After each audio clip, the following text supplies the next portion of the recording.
अभी मैं बोध गया महाबोधि महाविहार के सामने खड़े हैं। मैं अभिषेक बुद्धिस्ट स्टडीज नालंदा महाविहार नेट जेआरएफ क्वालिफाइड हूँ और बुद्ध की विचारधारा से काफी प्रभावित हूँ।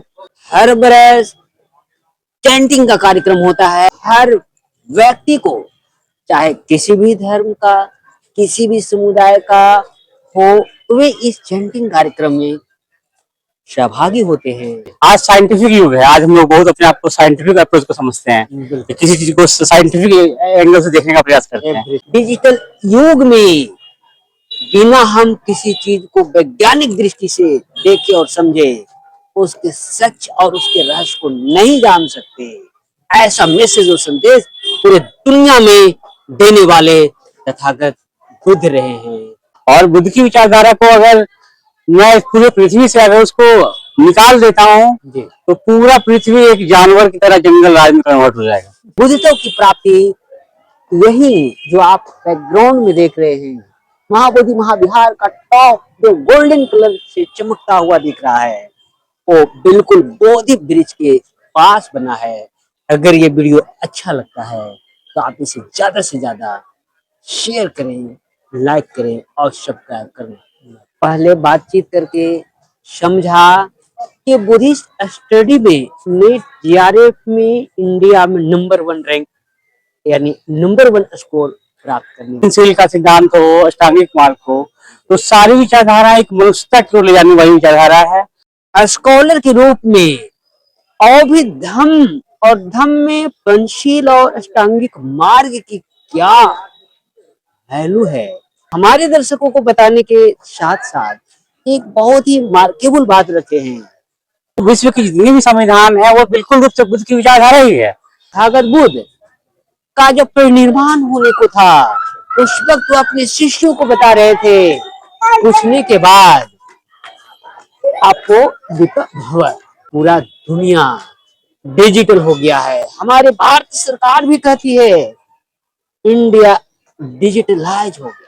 सिद्धार्थ गौतम सब कुछ त्याग करने के बाद पूरे जीव जंतु यहाँ तक ब्रह्मांड के तमाम प्राणियों के कल्याणार्थ रास्ता ढूंढते ढूंढते बोधि वृक्ष के बीच नीचे वज्रासन पर बैठकर जब उन्होंने ध्यान कर सिद्धार्थ गौतम से सम्यक संबोध बने, उसके बाद से एवरीथिंग को वैज्ञानिक दृष्टिकोण से व्याख्या का एक पहला मध्य मार्ग बताए।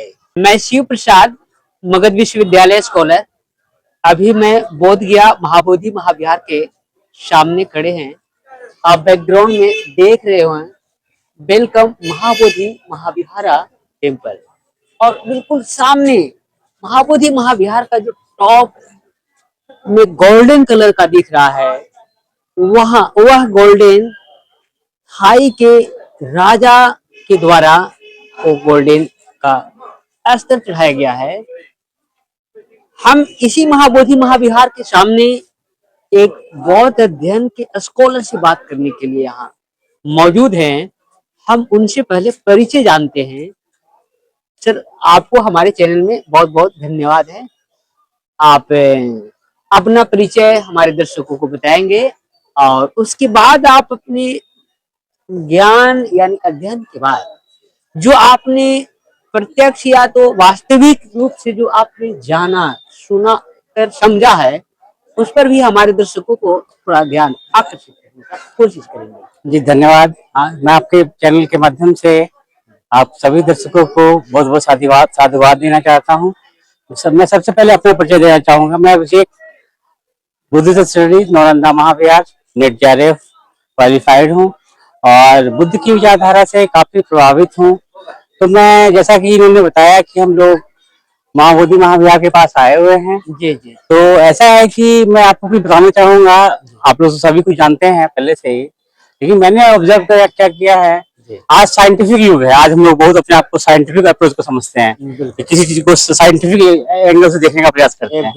लेकिन आप लोग को ये जानना चाहिए कि हमारा भारत के इतिहास में जो तथागत बुद्ध की विचारधारा है, कर्म कारण का सिद्धांत, every reason has a cause, हर एक कार्य का कुछ कारण छुपा रहता है। बिल्कुल। तो ये मैं समझता हूँ कि वर्ल्ड के पहले साइंटिस्ट थे जिन्होंने साइंटिफिक अप्रोच से लोगों को एक्सप्लेन किया। या तो अगर आप साइंस की भी बात करें तो हमारा इंडिया का जो हिस्ट्री है तथागत बुद्ध के कारण पूरे वर्ल्ड का अगर पहले साइंटिस्ट के रूप में हम उनको प्रमोट करें तो इसमें कोई अतिशयोक्ति नहीं होगी। और मैं उन्हें पहला साइंटिस्ट मानता भी हूँ। और उनकी विचारधारा कार्य कारण का सिद्धांत बिल्कुल रूप से आज का साइंटिफिक अप्रोच ही है। और निश्चित रूप से उनका जितनी भी उनकी विचारधारा है, जैसे पंचशील का सिद्धांत हो, अष्टांगिक मार्ग हो, तो सारी विचारधारा एक मनुष्यता की ओर ले जाने वाली विचारधारा है। और कोई भी व्यक्ति सबसे पहले एक मनुष्य है। पूरे वर्ल्ड वाइड ग्लोबलाइजेशन की बात हो रही है, बिल्कुल। तो बुद्ध के द्वारा उसी समय ग्लोबलाइजेशन की बात कही गई थी। तो मैं यही कहना चाहूंगा आप लोगों को, पूरे विश्व के तमाम जो भी लोग हैं, मनुष्य लोग, कि हम लोग को फिर से बुद्ध की विचारधारा की ओर लौटना चाहिए, जिसके कारण विश्व में इतनी शांति फैल रही है उस पर कुछ रोकथाम हो, घर परिवार में सुख शांति हो। और बुद्ध की विचारधारा को अगर मैं इस पूरे पृथ्वी से अगर उसको निकाल देता हूँ जी। तो पूरा पृथ्वी एक जानवर की तरह जंगल राज में कन्वर्ट हो जाएगा। और इतना ही नहीं, जी। अब जितना संविधान देख रहे हैं, हमारे भारतीय संविधान जिस पे चल रहा है, हाँ। उसमें जितनी आर्टिकल है जी। वो सब विनय पिटक का ही मूल रूप से संकलित किया हुआ आर्टिकल है वो। जी। तो विश्व की जितनी भी संविधान है वो बिल्कुल रूप से बुद्ध की विचारधारा ही है।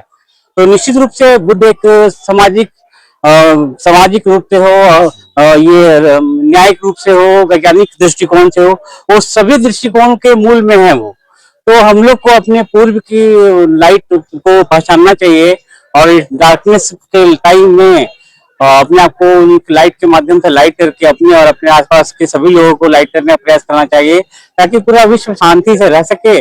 और सब एक just like a whole family under one umbrella कहा जा सके इसको। बस मैं इतनी बातों को उससे अपनी बातों को विराम देना चाहूंगा और बहुत बहुत धन्यवाद। तो इनसे मैंने पहले बातचीत करके समझा कि बुद्धिस्ट स्टडी में नीट जीआरएफ में इंडिया में नंबर 1 रैंक यानी नंबर 1 स्कोर प्राप्त करने वाले रहे। इनका जो बातचीत रही बुद्धिस्ट स्कॉलर के रूप में, और भी धम्म में पंचशील और अष्टांगिक मार्ग की क्या वैल्यू है, महत्व है, उस और भी इन्होंने बातों को हमारे दर्शकों को बताने के साथ साथ एक बहुत ही मार्केबल बात रखे हैं कि अंधकार से प्रकाश में लाने का अगर कोई दुनिया में पहला प्रयास किए हैं तो वो तथागत बुद्ध है। बिल्कुल ये बातें प्रामाणिकता के तौर पर साफ साफ बौद्ध या पाली के अध्ययनकर्ता को दिखाई देता है कि तथागत बुद्ध का जब परिनिर्वाण होने को था उस वक्त वो अपने शिष्यों को बता रहे थे पूछने के बाद आपको दीपक भव यानी अंधकार से प्रकाश में जाने के लिए अपना दीपक स्वयं बनना होगा।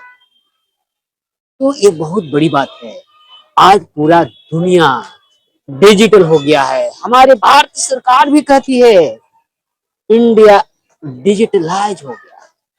हमारे देश के शहर नगर या देहाती इलाके के गली और सड़कों के लोगों को भी ये साफ साफ स्पष्ट हो रहा है कि डिजिटल एज में, डिजिटल युग में बिना हम किसी चीज को वैज्ञानिक दृष्टि से देखे और समझे उसके सच और उसके रहस्य को नहीं जान सकते।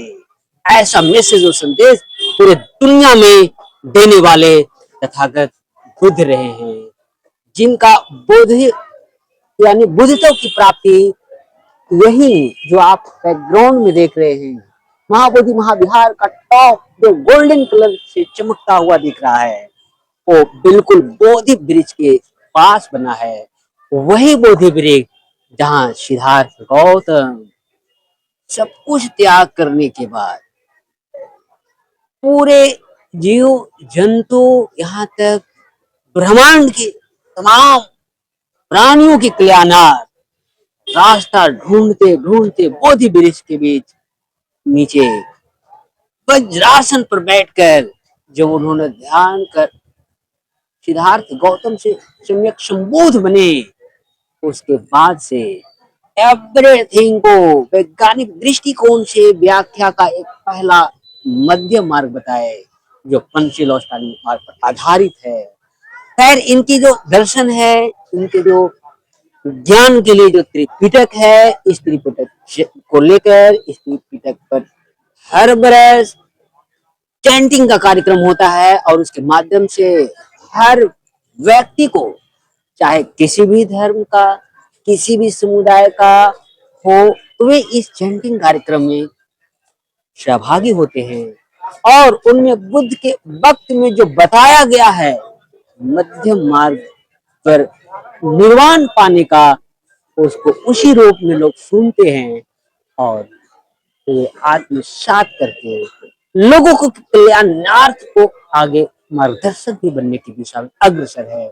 इसी के साथ आप तमाम लोगों को बहुत बहुत धन्यवाद, साधुवाद। अगर ये वीडियो अच्छा लगता है तो आप इसे ज्यादा से ज्यादा शेयर करें, लाइक करें और सब्सक्राइब करें। जी धन्यवाद।